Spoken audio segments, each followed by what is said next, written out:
The first wife of the late Amazulu King Goodwill Zwelithini, Sibongile Zulu, and her two daughters have been granted leave to appeal a court ruling which dismissed their challenge of his will. It's unclear how this development will impact this weekend's traditional coronation for King Misuzulu kaZwelithini. Newzroom Afrika's Ziyanda Ngcobo is live for us in KwaZulu-Natal ahead of a wall-to-wall coverage tomorrow, Ziyanda, of the traditional ceremony. Now that this news has broken in the last 2 hours or so, is it something that people there are discussing at all? Does it matter?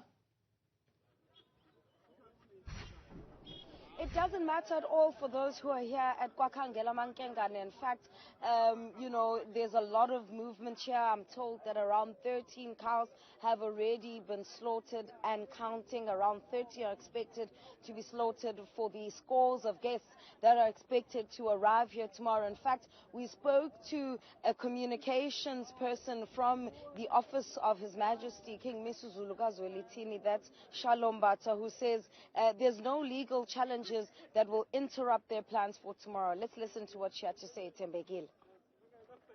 As far as we are concerned, the coronation of His Majesty is going ahead tomorrow. It's a very joyous day for us.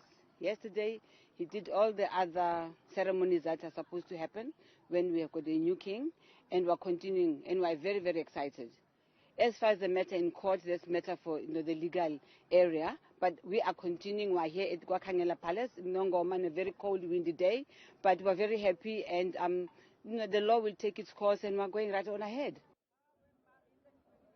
So, Tembekile, that's one part of it, and you'll know that yesterday there was quite a lot of discussion around the Zulu royal family, and this is after, of course, the senior princes, led by Prince Misuzulu, held a briefing to announce who they believe is the heir to the throne. That's Prince Buzabazi, as well as, last Sunday, there was Prince Makate who entered into the kraal as well, Kwakhetho Mthandayo, and Dr. Shalom Bata saying that there should be no confusion then around this issue of who is the king of the Amazulu nation.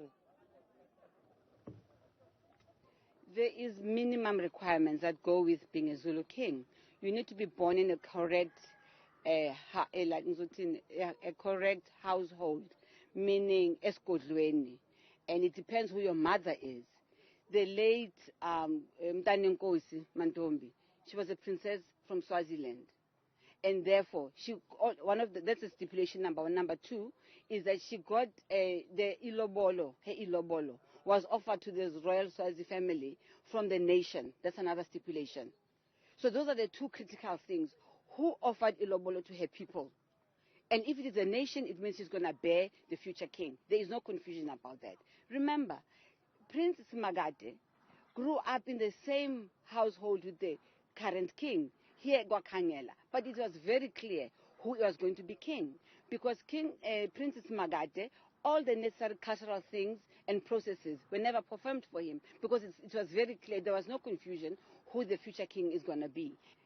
It is not only the lion that he needs to be killed. There's a whole lot of situations that take place even behind closed doors that ensure that the future king rules with harmony, with wisdom.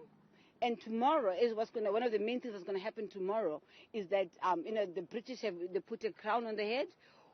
For the Zulu, you go to the kraal, and whereby your immediate family and Ibuto of His Majesty, it then gets introduced to his ancestors, the previous kings. So there's no confusion there, Tembekile, as far as Shalom Bata is concerned about the continuation of proceedings tomorrow. We understand that there's going to be some practicing, but we also saw the first group of Amabuto arriving here to come sing praises and bring prayers ahead of the proceedings tomorrow. And Ziyanda, as you talk about the issue then of the contestation, it's one thing for three royals to all have their names put forward, or at least put their names forward themselves, right, as the rightful heirs to the throne. The challenge, I'd imagine, would be in the long term making sure that Amazulu as a nation remain united, regardless of who ultimately is then the leader through the next few years.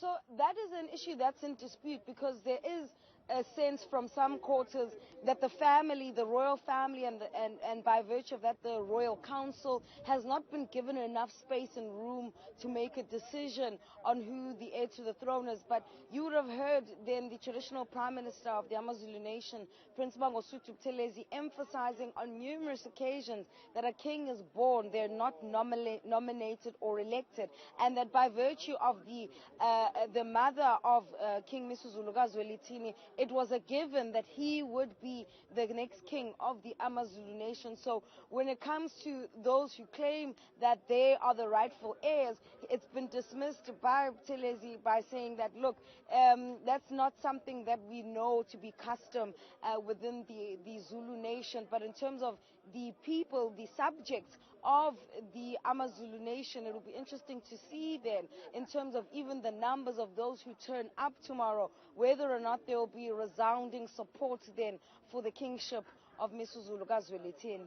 Ziyanda Ngcobo live for us in KwaZulu-Natal. Thank you, Ziyanda. And by the way, Ziyanda is just part of our team that's in KZN this coming weekend to bring you wall-to-wall coverage tomorrow as the traditional ceremony happens. That'll pave the way for Prince Misuzulu kaZwelithini, who's expected to then become king. So far, even government is preparing for his coronation. That'll happen here on Newzroom Afrika from 6 a.m. tomorrow.